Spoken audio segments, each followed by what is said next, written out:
Hi, ನಾನಿವತ್ತು ಬೆಳಗ್ಗೆ ಇದ್ದಾಗ ಜೋರಾಗಿ ಮಳೆ ಸುರಿತಾ ಇತ್ತು.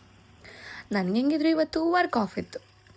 ಅದಕ್ಕೆ ಬೆಳಗ್ಗೆನೆ ಮನೆಗೆ ಫೋನ್ ಮಾಡಿ ಮಾತಾಡ್ತಾ ತಲೆಗೆ ಎಣ್ಣೆ ಹಚ್ಕೋಬೇಕು ಅಂತ ನೆನಪಾಯಿತು.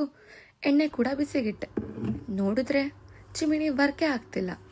ಚಿಮಿನಿ ವರ್ಕ್ ಆಗಿಲ್ಲ ಅಂತಂದರೆ ಇಲ್ಲಿ ಫೈರ್ ಅಲಾರಾಮ್ ಬಡ್ಕೊಳಕ್ಕೆ ಶುರು ಆಗುತ್ತೆ. ಹಾಗಿದಾಗಲಿ ಏನೋ ಒಂದು ಮಾಡೋಣ ಅಂತ ಹೇಳಿ ಬಿಸಿ ಅಂತೂ ಮಾಡಿದೆ, ಏನೂ ಆಗಲಿಲ್ಲ. ನೆಕ್ಸ್ಟ್ ಒಂದು ಪುಟ್ಟು ವ್ಲಾಗ್ ನೋಡ್ತಾ ನಾನು ಬ್ರೇಕ್ಫಾಸ್ಟ್ ಮುಗಿಸ್ಕೊಂಡೆ. ಅದರ ನಂತರ ಮಧ್ಯಾಹ್ನಕ್ಕೆ ರಾತ್ರಿಗೆ ಅಡುಗೆ ಮಾಡಿಕೊಂಡೆ. ನೈಟ್ ಹೆಂಗಿದ್ರು ಫ್ರೀ ಆಗಿರ್ಬೋದಲ್ಲ ಅಂತ.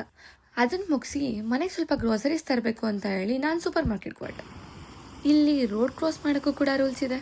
ಇಲ್ಲಿ ರೆಡ್ ಇರೋದ್ರಿಂದ ಆ ಬಟನ್ನ ಪ್ರೆಸ್ ಮಾಡಿ ನಾನು ವೆಯ್ಟ್ ಮಾಡಿ ಅದು ಗ್ರೀನ್ ಆದಾಗ ಮಾತ್ರ ಮುಂದೆ ಹೋಗಬೇಕು. ಇಲ್ಲಿಂದ ಮನೆಗೆ ಹೋಗಿ ನಾನು ರೆಸ್ಟ್ ಮಾಡಿದೆ. ಅದನ್ನು ಬಿಟ್ಟು ಇವತ್ತು ನಾನು ಏನೂ ಮಾಡಲಿಲ್ಲ.